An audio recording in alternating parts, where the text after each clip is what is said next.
It's time now for Igniting Change, a weekly provocative and empowering program where you, the listener, can ignite change. Now here's your host, Barbara Onwine. Get up, stand up.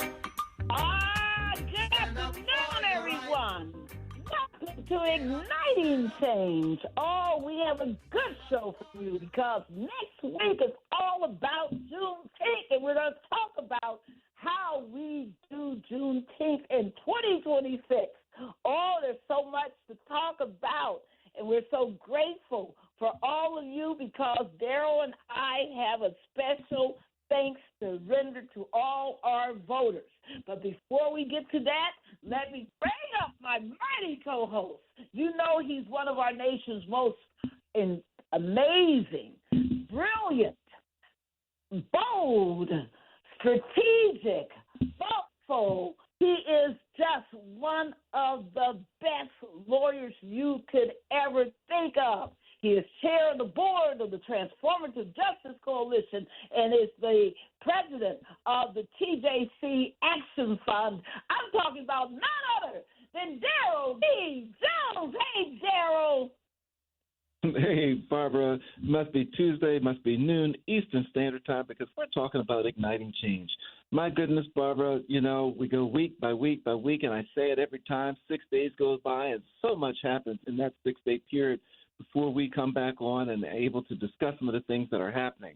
But I tell you, Barbara, the igniting change that's about to happen now is a different type of igniting change because we're going to be talking about igniting change that's been coming since, 1865 or so with the Juneteenth celebration and what happened with the emancipation of slaves. I tell you, Barbara, every week it gets deeper and deeper and deeper. The challenges that are going to be presenting us this Freedom Summer are going to be challenges that are going to be presenting to our country, to our community. And I'm so excited, Barbara, because we have a guest that's going to be able to talk about what everybody can do to stand up to the authoritarian regime and the votes that are being challenged and being suppressed by the actions of the Supreme Court and state legislatures. It's going to be an exciting show, Barbara. Folks don't want to miss what's about to happen here on this show, on this day, on Igniting Change, Barbara. You got it. You got it, and you said it all. People, we have a special thanks to you because the news didn't carry it. It hasn't been in the newspapers. It hasn't been on the radio shows. It hasn't been on the TV, cable, or the mainstream broadcast. But, folks, know that your work, that your solid response to our and so many requests that you call your senators and you say no, no, no, no, no on that SAVE Act. Formally, last week, they had a vote on the SAVE Act, and it went down all the way, totally, formally defeated. They knew this was going to happen. That's why they waited to the last minute to try to hide this little ugly vote. But we were able to beat and kill the federal SAVE Act, which would have made anybody trying to register to either show their birth certificate or to show a passport, and people would not have been able to register. And when they would have tried to vote, they would have been required to have proven that the current ID totally matched their birth certificate. When so many people, millions and millions and millions, 60-plus million women have changed their names, and when others have changed their names for so many reasons. Folks, thank you. Thank you to the 1.1 million of you who called and said, no, vote no, vote no. I know it seemed crazy that we kept asking you to do this for what, Daryl? Probably 20 weeks? But you did it. Thank you, thank you, thank you. And, I mean, we still got to deal with the Supreme Court and the Calais decision, but thank you for taking that off the plate, for killing it for now. You know we can't trust these folks. They always will come back and try to do something else wicked. But thank you for now for what you made happen. Right, Daryl? Yeah, you're absolutely correct, Barbara. We're certainly appreciative of all the acts that people have taken to defeat the SAVE Act in the federal and in Congress on the federal level. But we also want you to be mindful that there are some states that have enacted their versions of the SAVE Act. So we want to be mindful that there's still, some challenges that are out there that we have to rise up and meet, and we will stand ready in the moment so that we're certain that everyone can get their vote on, can get their vote cast, and can get registered to vote. And right now, folks, right now is the time for you to start checking on your voter registration status. Don't wait. Don't wait. Now is the time for you to check to be certain that you haven't been purged from the rolls, to check to be certain that your polling place, wherever you're going to be voting, remains the same so you know where you're going. And if you're in the state of South Carolina today is your primary election day. So you need to be making your way to a poll. Isn't that right, Barbara? There's so much to be done, folks. We need you to vote. We need you to be very, very vigilant.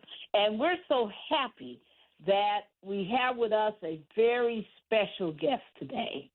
And we're so grateful for him and for his incredible work.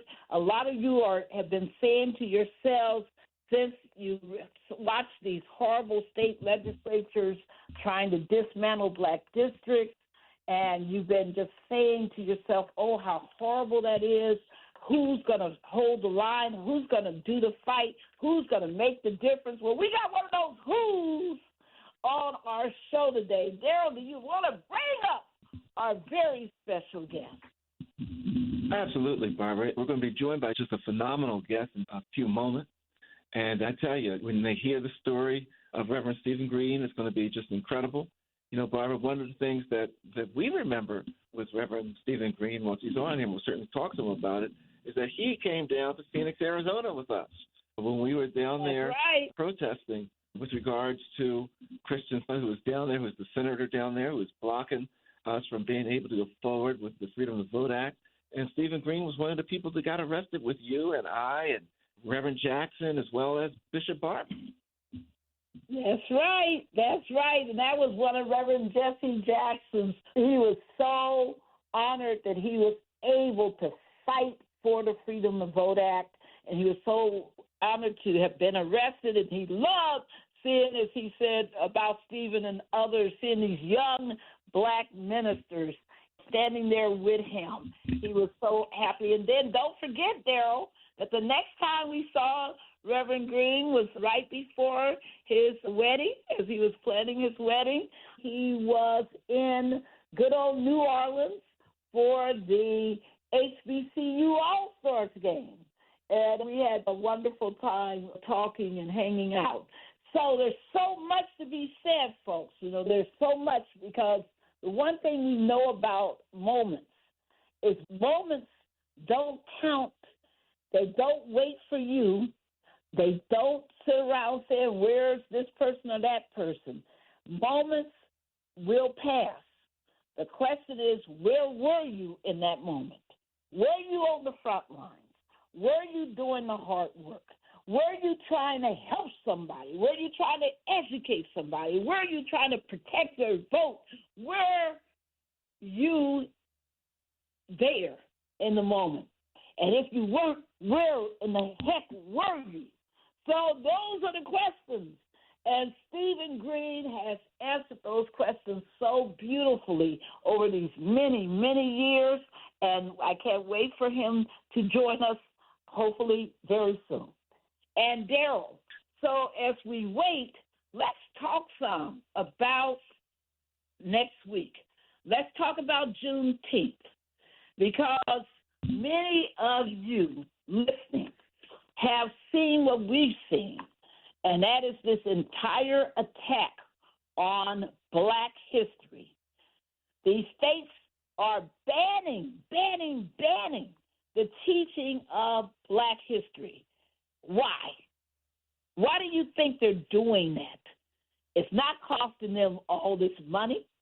Why are they doing that? Why is it so dangerous in their mind to teach black history, simple black history even? Just the fact that slavery even existed.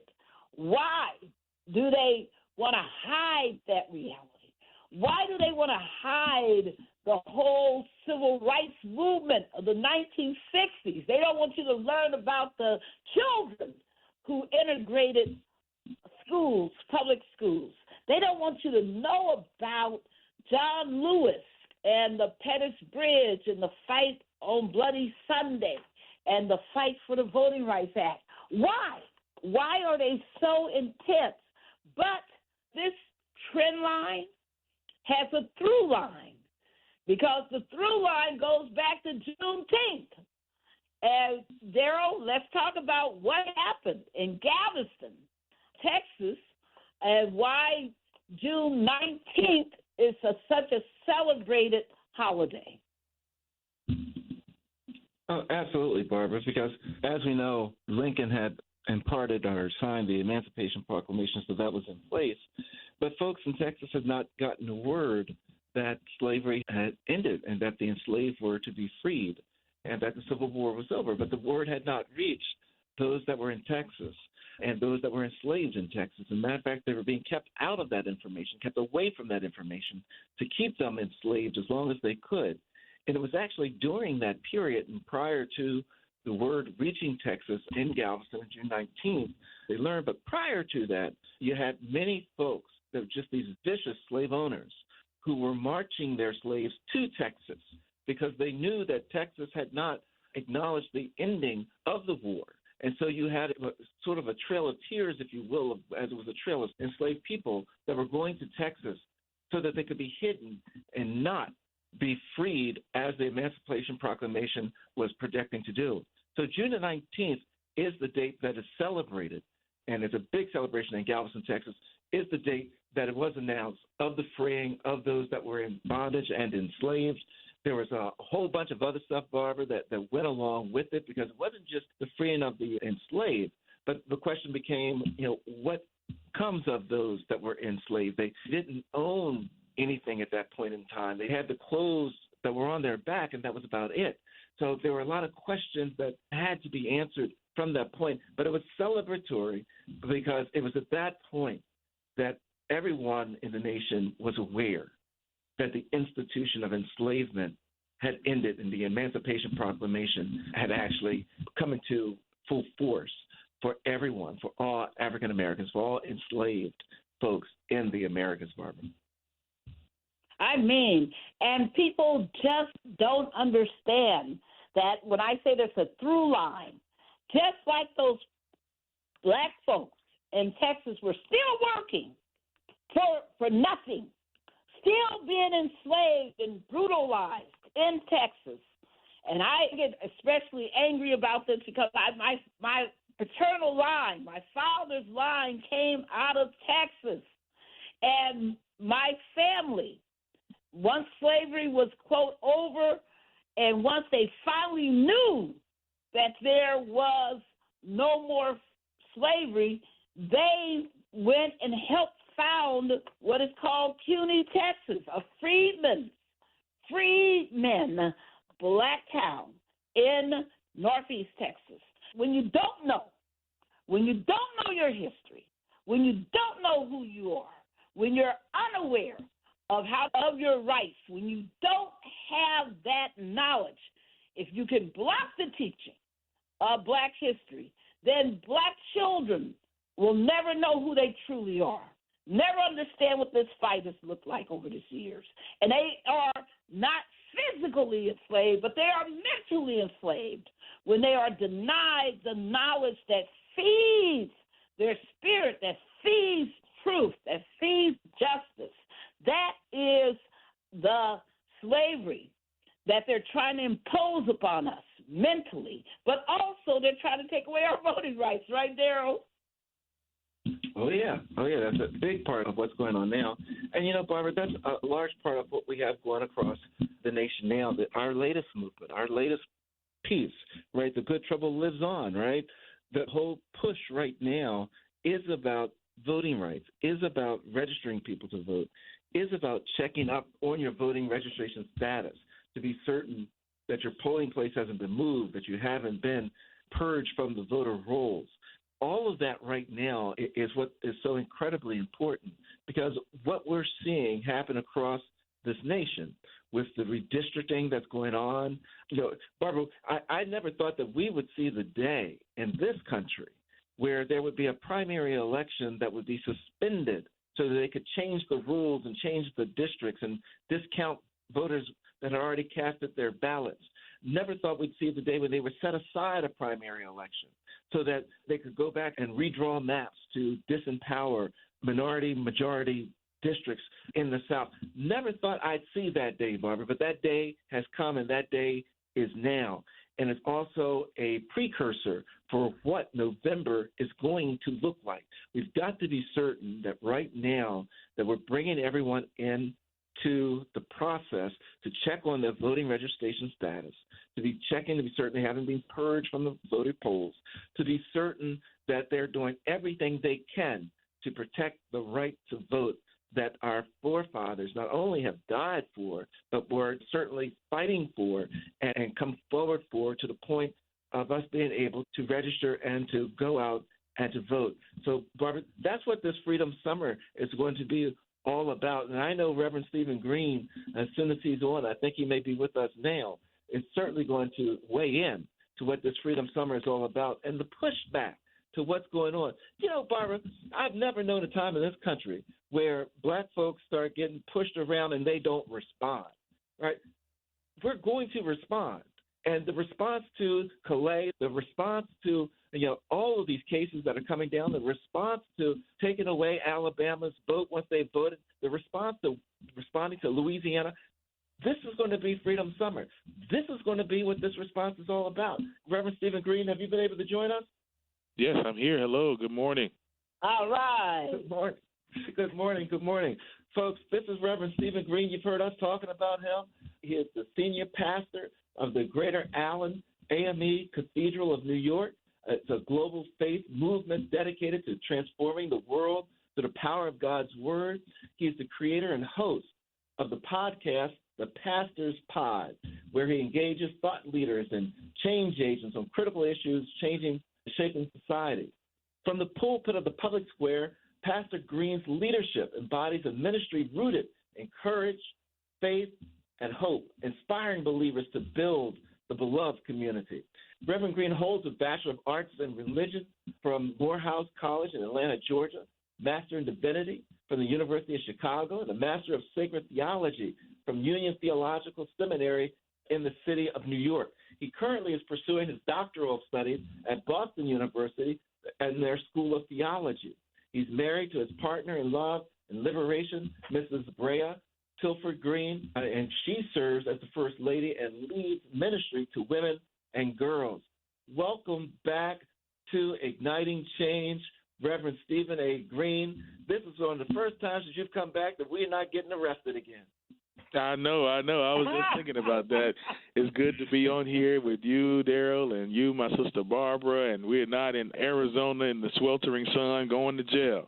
We have been in this struggle together for a long time now, in the fight for voting rights and the fight for human decency and for democracy. And so I want to thank you and the Transformative Justice Coalition for allowing us to come on the show this afternoon to really talk about this fierce urgency of now. We have seen the Supreme Court to do a full-out assault on voting rights in this country to try to take us back to the end of Reconstruction. And we are seeing a attack not just in Atlanta and in Nashville and Memphis and Montgomery, but it's just we feel it all the way across the country, even in New York City. And so we're stating that together we're stronger than we could ever be divided. And from Harlem to Houston and everywhere in between, this is our Freedom Summer. And we are ready to put our boots on the ground starting on Juneteenth weekend. We're inviting people to come to Harlem, New York, to meet us at the Adam Clayton Powell statue, Adam Clayton Powell Federal Building, State Building, as we begin our rally and continue the fight all the way through our Good Trouble weekend on July 17th, led by Transformative Justice Coalition, and all of the dates throughout the summer, because we know that nonviolence requires us to be consistent. In order for change to take place, we've got to have consistent inflection moments. movements and consistent direct action. And so we're going to have a wave of civil resistance over the summer so that we can continue to amplify the call to transform and change this nation to become a true democracy. We have failed as a democratic project, and as we look at the 250 years of this country, there's only been about 100 years if you add up from 1965 to about 2025, that's 40 years, and then you add the 12 years from 1865 to 1877, that's about 60-something years. So we're talking about a democracy, a true multiracial democracy is about 60 years, about 75 years, if you will, of this nation, not even 100 years of our 250-year project. And so we've come to help redeem the soul of this nation, and we look forward to being on the front line and locking arms with both of you all. I mean, and, you know, you've done so much work. I have admired you for so long, and I know that people, you have seen Reverend Green, even if you didn't know his name, because if you followed that fight in Tennessee and you watched when they tried to silence the two black legislators and others for speaking out against gun violence and speaking up for peace and speaking up for justice for black people, you would have seen him standing there with Justin Jones, standing there with Justin Pearson, standing there in the heat of Tennessee with this hostile state legislature. You would have seen him praying, walking, holding shoulder to shoulder his brothers up. That you've seen him because he was there. What was it like for you in those moments when that special attack was happening on these amazingly brilliant young black state legislators? Well, you know, that was a time where I truly saw democracy sort of crumble in my very eyes, in front of my very eyes, to witness the depravity of the Speaker of the State Assembly in Tennessee do everything he could to try to take away the power of the voters in Nashville and Memphis who had duly elected their representatives and who were fighting for the end of gun violence in the state of Tennessee, and to expel them, and then to see how those communities quickly rallied around to reinstate and to have a special election and nomination process in each of their counties' commission meetings. It was truly a mind-boggling time that we had to use the power of nonviolent resistance to really harness our collective power. We saw young people join in a march and demonstrations and take over streets. As we said, not on our watch. Democracy is too important to watch it crumble. And I can only imagine that if that happened during this presidential administration, that there could have been a different result. We're seeing this happen now on a federal level, that the same hands in the state legislatures are now removing congressional seats and taking representatives like Shamari Figures and trying to take their seats away in the states of Alabama. We're seeing that same attack. And this is sort of the same playbook that happened during the period of redemption to end Reconstruction. They changed the state maps and the congressional maps so that black voters would not be able to continue to participate, and they enacted poll taxes and grandfather clauses and draconian voter suppressive laws to dilute the black vote. And we're seeing that happen again under our very eyes. And, you know, Reverend Green, one of the things that Barbara and I have been just yelling about, it feels like years now, but it seems as though maybe it's beginning to take root. And you're uniquely positioned, I think, in a position to be able to respond to it. In this moment, when we're seeing the black vote being challenged, we're seeing the black vote being diluted, we're seeing, even within, and this is nonpartisan, right? I mean, we look at Florida where you have Debbie Wasserman Schultz, who's going to leave the district that she lives in to run in a district with greater black voters because there's a stronger possibility for her to get elected out of that district. when we see all these challenges that are going on in the black vote, for the black vote, there seems to me, and this is what Barbara and I have been talking about, there's a special role that the black church should be playing in this. Do you see the black church stepping up into that role? I mean, I know you demonstrate what that role is.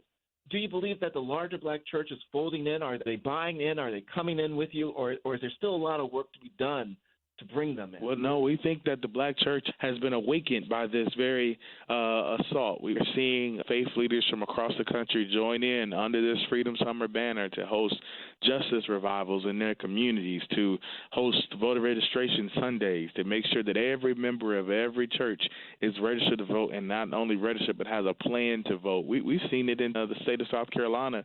The first day of their primary, faith leaders encourage their parishioners and communities to go to the ballot box, and that's really what I think helped to add another leaven in the bread, if you will, in the state of South Carolina, where they refused to overturn the maps and redistrict Representative James Clyburn out of his seat. So I think that the black church is answering the clarion call to be a community site. Over the summer, we will see freedom schools open up in black churches across the country, and as we have just finished authoring a freedom school curriculum that would train faith leaders and communities over 8 weeks on black liberation history, all the way back to our African roots and our African spirituality that did not see the sacred and the secular as divided, but saw them as one. So we're tracing the lineage of black liberation struggles and freedom movements, and to help people see today how this is a part of a long arc of our commitment to freedom and liberation as a people, and how our faith helps to undergird the work that we do. And that is so critical, because, this fight, one thing people have been talking about, I've been very mindful how much the term spiritual activism has started appearing in a lot of dialogue now. And people are beginning to realize that there's been a mistake made by the concession of allowing, the white Christian nationalists to dominate the public dialogue about what churches should have as their agenda. So their agenda of hate, their agenda of patriarchy, their agenda has really been injurious to so many. And Reverend Green, when you see this challenge, because I think it's a challenge to the black church, it's a challenge to everybody, how do you talk to your parishioners about this, but also how do you, as you organize with black churches and with faith leaders nationally, how do you fight this whole white Christian nationalism push?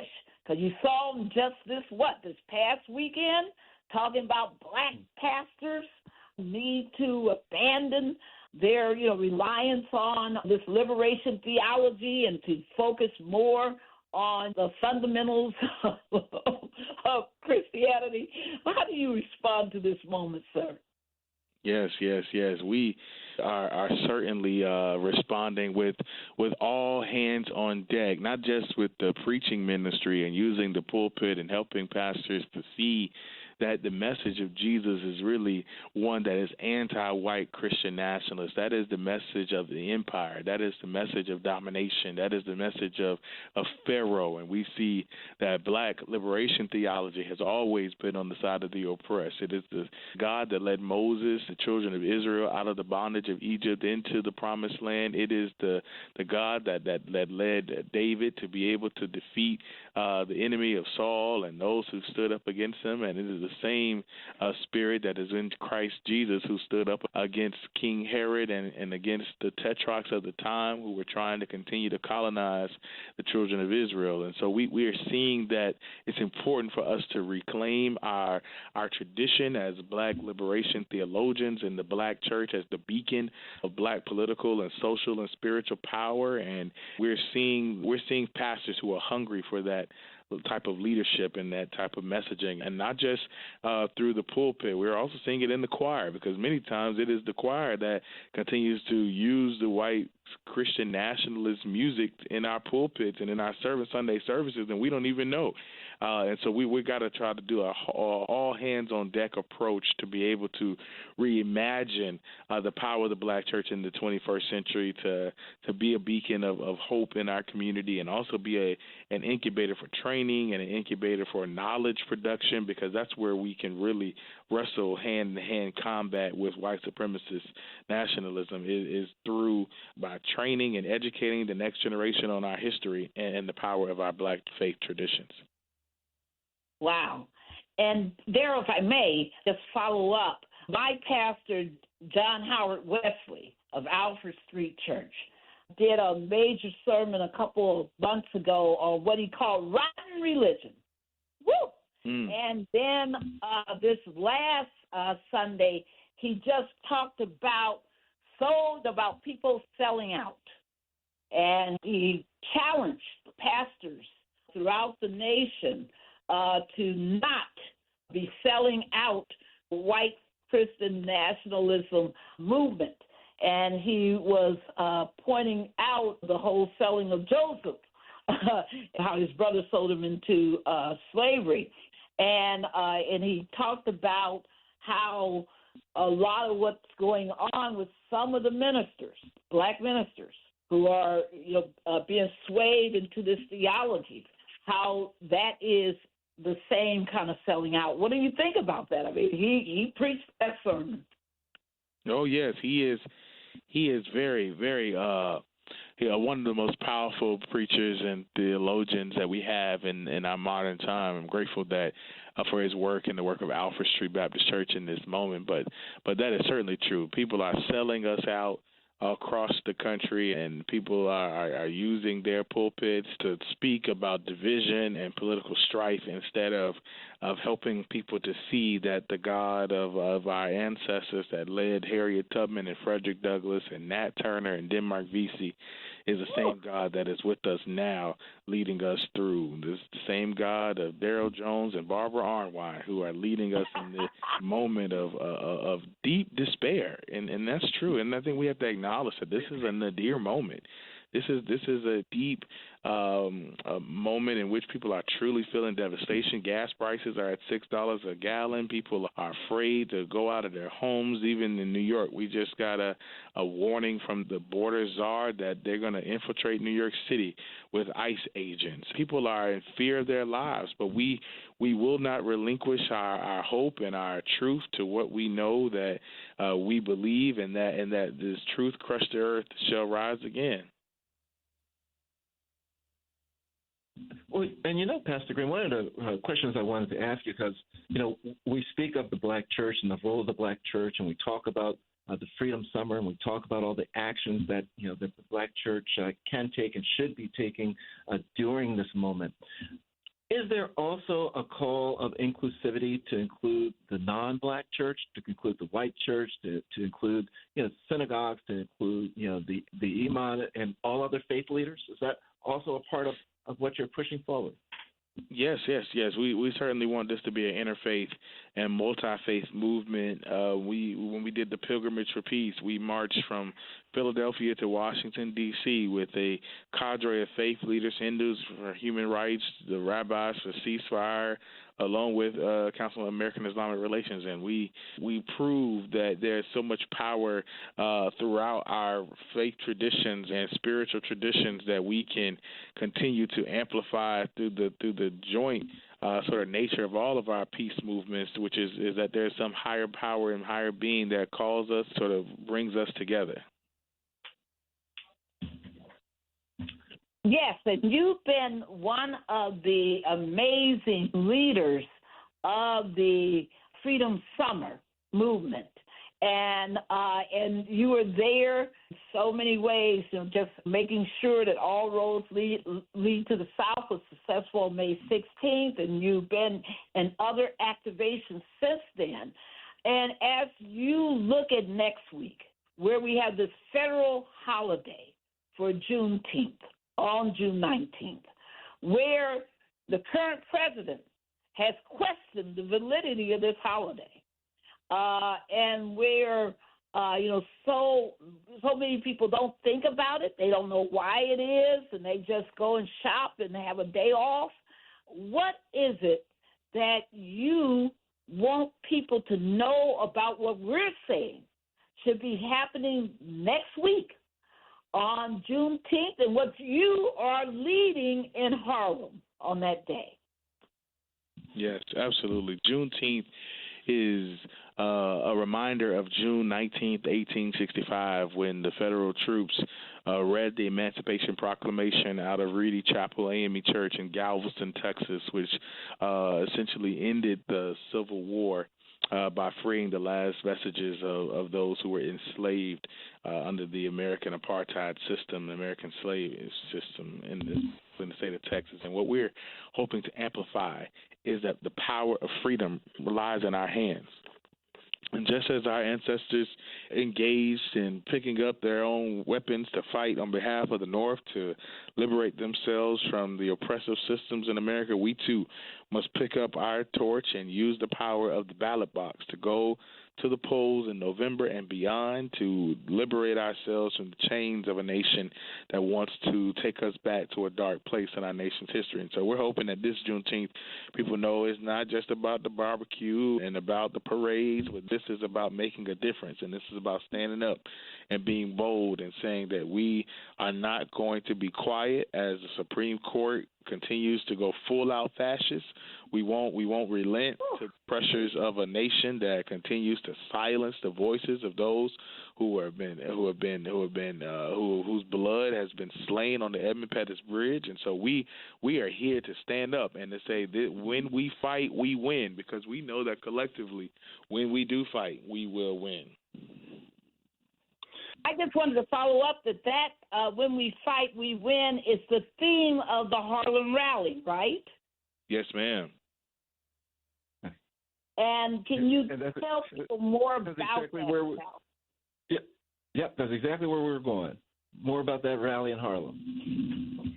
Yes, I think that what this will be is essentially an opportunity for us to collectively gather from across the tri-state to be able to gather in Harlem, a place that has been reminiscent of the mecca of Black history, of Black culture, at the Adam Clayton Powell building, who was a congressman, member, and the leader of the Congressional Black Caucus. It's so much history is calling us to Harlem, and we're just asking people to come on out and be a part of a rally.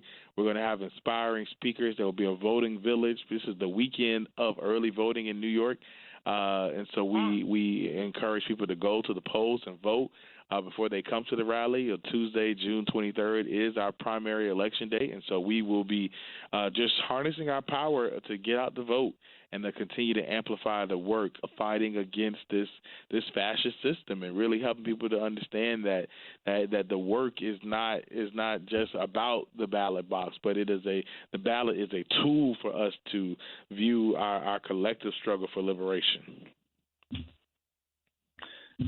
And I'm assuming, Reverend Green, you'll also be doing voter registration.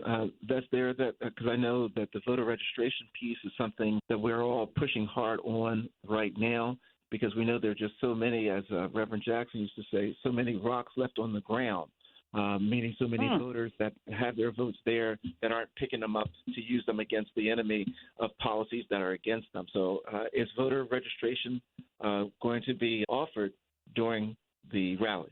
Oh, absolutely, absolutely. We partnered with 1 Million Voters Rising to be able to do to handle the voter registration at the events. We will be able to register to vote right there. I love that. That is so awesome. And I think we owe a shout out to the National Urban League, right? Because absolutely. They are helping. Can you tell people, because a whole lot of folks know their Urban League chapters, can you tell people what the National Urban League is doing to help with this activation?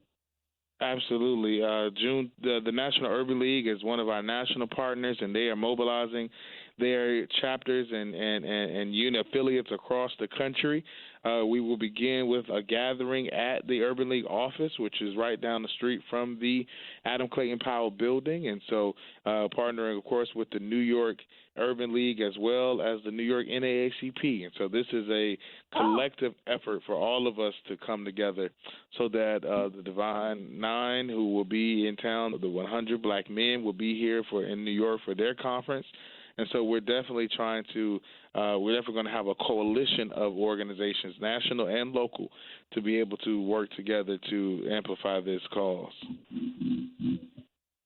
Wow, that is so important. I heard Pastor McBride say on a recent call that 167 churches have been enlisted to also be part of the Juneteenth weekend of activities. Can you tell people what those churches are being asked to do? For all the church leaders, all the ministry leaders who are listening to this show, tell them what they're being asked to do during Juneteenth weekend. Certainly, we want to truly thank everyone for that. We are asking all faith leaders, all pastors and missionaries and leaders who are listening on the phone to go to freedomsummer2026.com and sign up your church to be a faith partner to host a Juneteenth revival or weekend of action. And even we've got a prayer call that will start on Juneteenth that will go all the way to Election Day. And so we'll be praying every morning, Monday through Friday, 7 a.m. Eastern, and with faith leaders from across the country signing up so you can have your church take a day that you can sign up and be a part of the Freedom Summer Faith Toolkit, faith team, essentially. And so we're looking forward to faith leaders and prayer warriors to be a part of that. Over 165 partners have already signed up. They were a part of the May 16th prayer service that took place in Selma before the march and a rally in Montgomery. Yeah. And so we want to continue that thread and continue to amplify that cause. And come on, Daryl, there's something that's happening as Reverend Green has already mentioned. There's the John Lewis Good Trouble Lives On weekend of action coming up that we've been working on for quite a while now. And we hope we're working on thousands of activations all over the country under the Teach, Reach, and Preach pillars. Daryl, you want to talk about some of what we are asking churches to do and what we're asking all the faiths, because we want every faith to be involved, and we even say to people who aren't part of organized religion, go to your spiritual center inside and show up also and help on this whole weekend, and especially on the Preach Day. Daryl? Oh, absolutely, Barbara. This July the 17th through the 19th will be the National John Lewis Weekend of Action. It's a weekend of action, not a day of action this year. As you know, the prior 5 years we've done days of action, but the threats and the actions that have taken place across this country with regards to our ability to vote, our right to vote, and our challenges on the right to vote are so grave that we're doing it a weekend of action this year. July 17th is that Friday, which is the day that John Lewis passed away. On that day, we're going to be doing teach-ins across the country where people are going to be learning about all the challenges that have been presented to the right to vote, know your rights training, know your rights when you're in line to vote, know your rights with regards to encountering any issues when you're in the voting. All that's going to be happening on July the 17th on that Teach Day, that Friday. It's going to be capped that Friday night with the candlelight vigils across the country. That Saturday will go into the Reach portion of this. It's Teach, Reach, Preach, the Reach portion. The Reach portion is going to be all the activation. Undergirding every night, Friday, Saturday, and Sunday, will be voter registration. We will be asking people to go and check your voter registration status. We'll be asking people to go out and register your family, your friends, and people you don't know to vote, to get people signed up and registered to vote.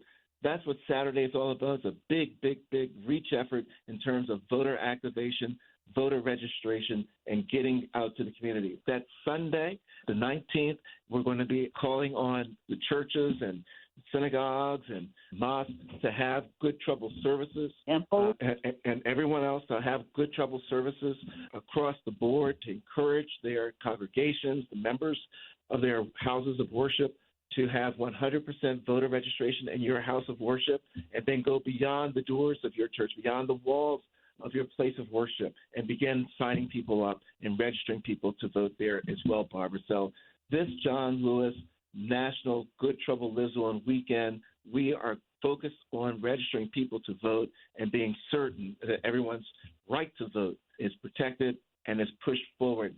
More information can be found at goodtroubleliveson.org, goodtroubleliveson.org, Barbara. And Reverend Green, when you hear that, because you talked earlier about that drum beat, right, that we got to have from now until November 3rd. When you hear about the John Lewis Good Trouble Lives On, how does that resonate in your spirit about the work that we got to do between now and November 3rd? Well, absolutely. It is a part of our consistent drumbeat that we're trying to steady our feet towards to continue to amplify the work of nonviolence. And there's no greater stalwart of nonviolence than John Lewis, who was a congressman after being a student activist, and the weekend of action, the teaching, to the movement, the mobilizations, to the Sunday activations is a part of this larger vision of Freedom Summer to continue to mobilize and activate our people. The more we wake people up, the more we engage people and allow them to plug in and continue to consistently filter them through activities of training and mobilization and action, we will awaken a base and awaken a generation of people who will not just go to the polls in November, but will run to the polls, because we know that our freedom is on the line. I love that. I love that. And you started a lot of your activism, and I shouldn't say started, but a lot of your activism came, I think, to the forefront, fighting for Black Lives Matters and getting the Moral Center of the Religious Center to get involved in that battle.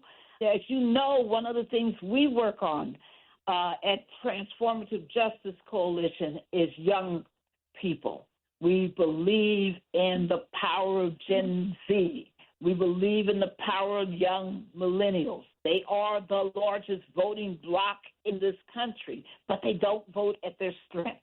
And you have spent so much time organizing young faith leaders, young people in these streets, and people of all generations. But tell us a special message to all of our young people right now, and while you got this national platform, because you always have national platforms, but using this particular radio show as one today, what do you want to say to your fellow Gen Z young millennials? Or zillennials? Absolutely. Well, yes, zillennials and Gen Z, the next generation. I want to just encourage them and let them know that there was a generation that was not able to make it to the promised land because they did not believe it was possible, and so that God waited on the children who had suffered under Pharaoh's leadership for them to grow up so that they would be able to lead the people into the promised land. And that is what I believe that Generation Z represents to Black America, is that you are a generation that grew up understanding all the progress that our foreparents and ancestors made, and now it's our time to lead our people into the promised land. Moses has transitioned. Reverend Jesse Jackson, our Moses, has gone on to be with the Lord this year, and now it's time for Joshua, the Joshua generation, to rise up and to lead us to the promised land. And so this is our generation's time. This is our efforts. Read as much as you can. Read voraciously. Read Frantz Fanon. Read James Baldwin. Read Maya Angelou. Read Fannie Lou Hamer. Read Pauli Murray. And use the voices of our ancestors to lead us and guide us into the places that God is leading us forward. Thank you all so much for the opportunity to share with the Transformative Justice family and in the Igniting Change family this afternoon. No, Reverend, I can't let you get off the line. You're out of New York, and you just had that exciting Knicks Spurs game that happened down there. We had the visit from the president. Oh my goodness! Oh man, the president tried to jinx us last night, so we got to go in there and get some sage so we can clean the building out. We can't have our Knicks.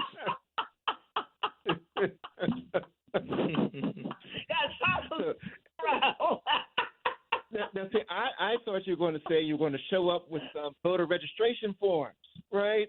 Oh, yes. That too. Yeah, get the spectators registered to vote, man. But congratulations to your Knicks. Thank you for being with us here on Igniting Change today. You know you always have an open seat here, an open mic for you here, because we definitely want to hear the results and the success story of the Juneteenth program in Harlem. Any parting words you'd like to share with our guests, and how do they get a hold of you? Yes, well, I thank you all for the opportunity again. Please reach out to us at Greater Allen Cathedral, where we worship every Sunday morning at 9 a.m. and 11:30. If you're in New York City, we'd love for you to join us and be a part of it. And follow us on social media at Green the Rev as we continue to ignite change in the work of from the pulpit to the public square. So thank you so much.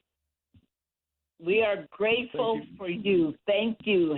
And give your first lady, your bride, give her our warmest regards. Certainly. God bless. Take care. God bless. Bye-bye. Well, Daryl, that was an awesome interview. We just love us some Reverend Stephen Green. Thank him for being on our show today. And Daryl, one of the things that I wanted everyone to hear is that we're calling on all sectors to join us in Good Trouble Lives On, July 17th through the 19th. We're going, because part of this battle, as you see, with the Supreme Court being so misguided, so wrong-headed, is making sure people know their legal rights and making sure that people are able to vote without being intimidated, challenged, or misdirected, or to see their vote thrown away and having to vote provisionally instead of regular. We want to make sure that lawyers are involved in this fight, right, Daryl? Absolutely, Barbara. There's room in this fight for everyone, and there's certainly enough activity that needs to occur, enough work that needs to occur, that we certainly need lawyers in the room to protect the rights of those that are trying to get their votes on and trying to do what's right and be part of this democratic society. We also want to be certain, Barbara, that folks are aware that if you're in Chicago tomorrow, we'll be over at the Rainbow Push Conference. Come on over and join us at Chicago at the Rainbow Push Conference. Free admission to that Rainbow Push Conference.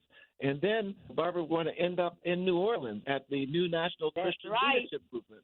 And Barbara Arnwine will be speaking during that New National Christian Leadership Conference, and we'll also have a strategy session dealing with issues of the Black church in this moment and what can be done and what should be done with regards to responses to it. So we encourage you to go to tjcoalition.org, find out what's going on in the world of TJC, Transformative Justice Coalition. You can keep up with us that way. We hope that you'll be able to join us in Chicago. We hope we'll be able to see you in New Orleans. And folks, mad shout out to Reverend Stephen A. Green for being with us today. Barbara, we said it at the beginning of the show, and I'll say it again. You know the depth of a person's commitment when they're willing to sacrifice themselves for the cause. Reverend Stephen Green has been doing that. He did that with us when we were in Phoenix, Arizona, getting arrested with Reverend Jackson, arrested with Bishop Barber, arrested with several other leaders that were pushing to stop the filibuster so that voting rights could get through. We encourage you, if you're in New York on Juneteenth celebration that you heard about, make it over to on the 20th. Be a part of it on that Saturday. Be a part of that rally. Folks, we tell you, we'll tell you again. There comes a time you got to get off the sidewalk get into the streets and get into some good trouble. This is that time. This is that moment. Don't wonder about what you would have done in 1964 or 1965 with the Edmund Pettus Bridge. This is your Edmund Pettus Bridge. Get on it, get over it, get people registered, and let's move forward with saving this democracy. Until next Tuesday, noon, Eastern Standard Time. Peace, everybody. Love and power, everyone. Thank you.